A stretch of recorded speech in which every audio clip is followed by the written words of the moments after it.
Hello friends, आज का topic है रोटेटर कफ टेंडिनाइटिस क्या होता है। ठीक है, तो इस वीडियो में लास्ट तक बने रहिए। आइए हम समझते हैं कि रोटेटर कफ टेंडिनाइटिस क्या होता है। आल्सो कॉल्ड शोल्डर टेंडिनाइटिस या इम्पिंजमेंट सिंड्रोम भी इसे हम कहते हैं। इसमें क्या होता है कि जो आपकी नर्व होती है उसका कॉम्प्रेशन हो जाता है। शोल्डर टेंडिनाइटिस में क्या होता है कि उसमें जो टेंडन होता है उसमें इन्फ्लामेशन हो जाता है। ओके, आइए अब समझते हैं इसकी डेफिनेशन क्या होती है।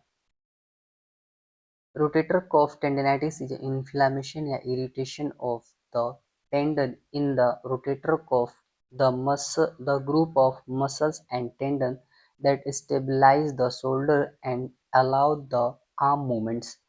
इसमें क्या होता है कि किसी इन्फ्लामेशन या इरिटेशन की वजह से जो आपका टेंडन है उसमें इन्फ्लामेशन हो जाता है। ठीक है, रोटेटर कफ हम इसे इसलिए कहते हैं कि इसमें 4 मसल्स होती है जिसे हम सिट्स के नाम से जानते हैं। आप यहाँ देख सकते हो सुप्रास्पाइनेटस, इंफ्रास्पाइनेटस, टेरिस माइनर और सब स्केपुलारिस मसल्स होती हैं उसमें। ठीक है, हमारे रोटेटर कफ में यानी कि हमारे जो शोल्डर जॉइंट्स होता है उसमें 4 मसल्स होती है जिसे कि हम रोटेटर कफ कहते हैं।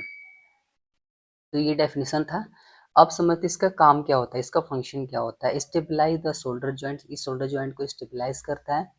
हेल्प विथ लिफ्टिंग और रोटेटिंग आर्म में ये हेल्प करता है। ओके, अब इसके कॉजेस के बारे में समझ के इसमें कॉजेस क्या क्या होते हैं।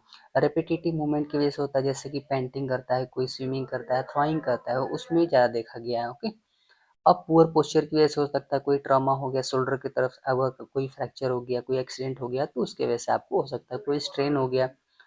अब ड्यू टू एजिंग, यानी कोई जो मान लीजिए कोई मेल या फीमेल है, उसका अगर ज़्यादा एज हो गया है तो उसमें भी ये देखा गया, उसमें क्या होता है कि उनकी जो मसल्स होती है वो वीक हो जाती है। ओके, यहाँ दिखा आपका शोल्डर वीक, अगर जो शोल्डर में कोई अगर वीकनेस आती है तो उसके वजह से भी हो सकता है। अब आइए इसके सिम्टम्स के बारे में समझते हैं, इसके सिम्टम्स क्या क्या होते हैं। जैसे कि शोल्डर पेन हो गया, पेन विथ लिफ्टिंग, और कोई चीज़ आप उठाते हो तो उसमें भी आपको पेन होता है। पेन इन नाइट, इसमें क्या होता है कि नाइट में ज़्यादा पेन होता है। Okay, specially lying on affected side shoulder, अगर शोल्डर के साइड जो अफेक्ट साइड है अगर उस साइड आप सोते हो तो उसमें आपको पेन होता है। वीकनेस इन द आर्म, जो आपका आर्म होता है उसमें वीकनेस होती है। थ्रोइंग पेन होता है। ठीक, रीचिंग, अगर चलते हुए अगर हाथ हिला के चलते हो तो उसमें भी आपको पेन होता है। स्वेलिंग देखने को मिलता है, उसमें जो स्ट्रेंथ होता है वो कम हो जाता है। जब ये सारी चीज़ें देखेंगी तो आपका जो रेंज ऑफ मोशन होगा वो रिड्यूस हो जाएगा। ओके, क्लिकिंग या पॉपिंग साउंड आता है, उसमें अगर हाथ को मूव करते हो तो उसमें क्लिकिंग या पॉपिंग साउंड आता है।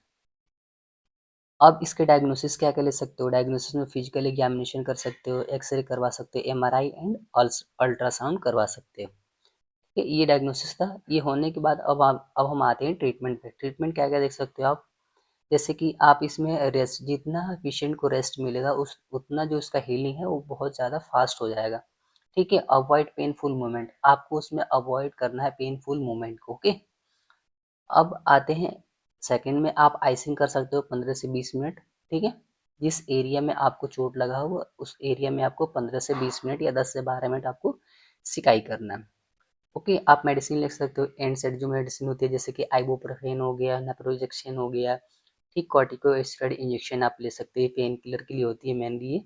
ठीक है, आप थेरेपी ले सकते हो। थेरेपी आपको बहुत ही इसमें हेल्प करती है इस मूवमेंट को और इस शोल्डर को स्ट्रेंथनिंग और मूवमेंट में लाने के लिए। ओके, जैसे कि स्ट्रेचिंग करवा सकते हो, स्ट्रेंथनिंग एक्सरसाइज होती है इसमें। पोस्चर करेक्शन, आपको जो आपका पोस्चर होता है वो करेक्ट होना चाहिए। ओके, अब आते हैं, ये सारी चीज़ें होंगी, अगर इससे नहीं होता है तो हम लास्ट ऑप्शन होता है हमारा सर्जरी, जिसे हम ऑर्थोस्कोपी कहते हैं।